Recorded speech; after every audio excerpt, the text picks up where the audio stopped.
بسم اللہ الرحمن الرحیم۔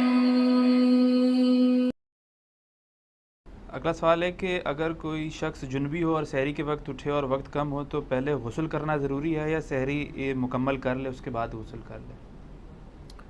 پہلے سحری کرے جی، غسل تو بعد میں بھی ہو سکتا ہے۔ سحری رہ گئی تو رہ گئے پھر آپ، کیونکہ سحری کے بغیر روزہ رکھنا بڑا مشکل کام ہے۔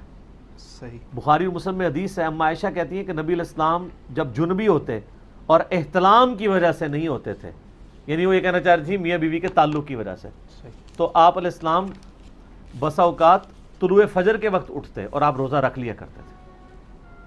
یعنی طلوع فجر کا مطلب ہے صبح صادق ختم ہو چکا ہے، تو آپ سحری بھی کھا سکتے ہیں۔ بخاری مسلم میں آتا ہے حضرت ابو ہریرہ تو یہ فتویٰ 30 سال تک دیتے تھے حضور کی وفات کے بعد صلی اللہ علیہ وآلہ وسلم کہ جس پہ غسل فرض ہو وہ روزہ نہیں رکھ سکتا۔ اما عائشہ تک یہ مسئلہ پوچھا تو آپ نے کہا کہ ابو ہریرہ نے کہاں سے مسئلہ نکالا ہے؟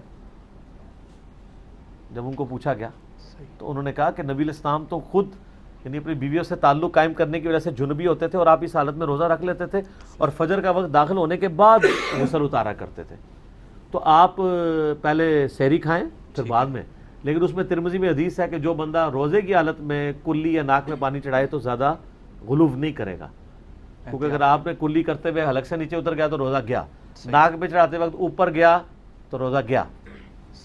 تو آپ نے پھر احتیاط سے کرنا ہے، زیادہ اوپر نہیں کھینچنا۔ تو اس طرح کی جو عورتیں ہیں ان کو اللہ تعالیٰ نے آسانی دی ہے کہ یعنی وہ روزے کو مؤخر کر سکتی ہیں، جو عورتیں یعنی پریگننٹ یا دودھ پلانے والی ہیں، اور جو یہ حاملہ والا جو یہ مسئلہ ہے احتلام والا یا کوئی شخص لیٹ اٹھتا ہے تو پہلے یہ کر لیں۔ اچھا، اب آپ اس میں یہ بھی دیکھیں کہ نبی علیہ السلام پہ جو غسل فرض تھا وہ آپ کو پتہ تھا نا کہ مجھ پہ غسل فرض ہے، تو آپ رات کو غسل کر لیتے۔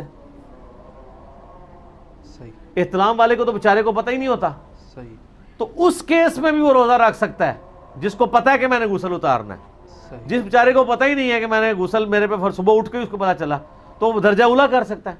اور اس میں یہ بھی یاد رکھیں کہ اگر دورانِ روزہ کوئی شخص سویا دن کے وقت اور اس کو احتلام ہو گیا ہے تو اس کا روزہ نہیں ٹوٹے گا، کیونکہ اس کا اختیار تو نہیں ہے نا۔ اگلا سوال اسی سے ہاں جی کریں۔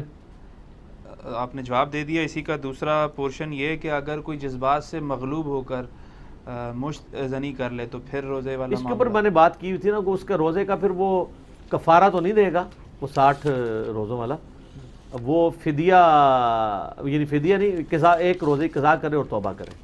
روزہ اس کا بارہ ٹوٹ گیا، اگر کسی نے اس طرح غلط کام کیا تو اس کا روزہ گیا، روزہ ٹوٹ گیا۔